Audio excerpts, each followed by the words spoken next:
এ পর্যায়ে আমাদের মাঝে বক্তব্য রাখবেন ইচ্ছা আদায়ে বিগত দিনে যে আমাদের দেশের শাসকরা রয়েছে তারা ব্যর্থতার পরিচয় দিয়েছে। আমরা বিগত দিনের শাসক গোষ্ঠীর এই যে নতজানি ভূমিকা, এই নতজানু ভূমিকার আমরা তীব্র নিন্দা জানাই। আমরা আজকের এই সমাবেশ থেকে বলতে চাই যে অন্তর্বর্তীকালীন যে সরকার ছাত্র জনতার লড়াইয়ের মধ্যে দিয়ে বাংলাদেশের শাসন ক্ষমতায় আসীন হয়েছে, আমরা এই সরকারের কাছে বলতে চাই যে বিগত দিনের সরকার যারা ছিল তারা সাম্রাজ্যবাদের পদলেহন করেছে। তারা তাদের যে নতজানু পররাষ্ট্রনীতি, তার কারণে তারা তিস্তার পানির ন্যায্য হিস্যা আদায় করতে পারেনি।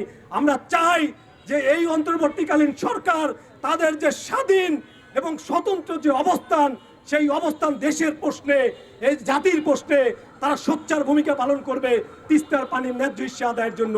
পাশাপাশি আমরা যে কথাটি বলতে চাই, আপনারা দেখেছেন যে প্রতি বছর নদী ভাঙনের কারণে আজকে তিস্তার মানুষ সর্বশান্ত হচ্ছে।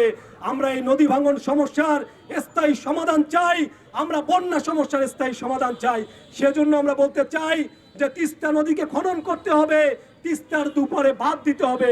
সংগ্রামী বন্ধুগণ, সেই সাথে আজকে তিস্তা অববাহিকার যে মানুষ রয়েছে যারা এই বন্যার কারণে ক্ষতিগ্রস্ত হয়েছে, যাদের ফসলের জমি ক্ষতিগ্রস্ত হয়েছে, যাদের পুকুরের মাছ ভেসে গেছে, যে সমস্ত শিক্ষা প্রতিষ্ঠান ধ্বংসপ্রাপ্ত হয়েছে, যাদের বাড়িঘর নদীগর্ভে বিলীন হয়ে গেছে, আমরা তাদের ক্ষতিপূরণের দাবি জানাই।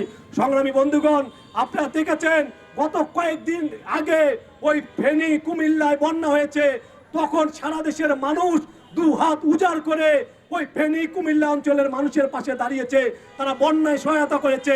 কিন্তু আজকে উত্তরের মানুষ যখন বন্যা কবলিত, আমরা দেখেছি যে এখানকার বন্যা নিয়ে গোটা দেশের মানুষের কোনো মাথা ব্যথা নেই, ওইভাবে ত্রাণ তৎপরতা হয়নি। আমরা রিলিফ চাই না, আমরা ত্রাণ চাই না, আমরা বন্যা সমস্যার স্থায়ী সমাধান চাই, আমরা তিস্তার পানির ন্যায্য হিস্যা চাই।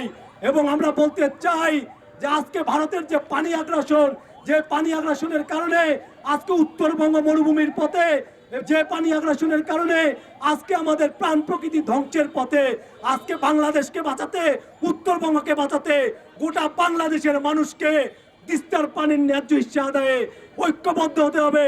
এবং ঐক্যবদ্ধ হয়েই ভারতের যে সাম্রাজ্যবাদী যে নীতি, তার বিরুদ্ধে দাঁড়াতে হবে। সংগ্রামী বন্ধুগণ, আমরা তিস্তা বাঁচাও আন্দোলনের পক্ষ থেকে আজকের এই সমাবেশে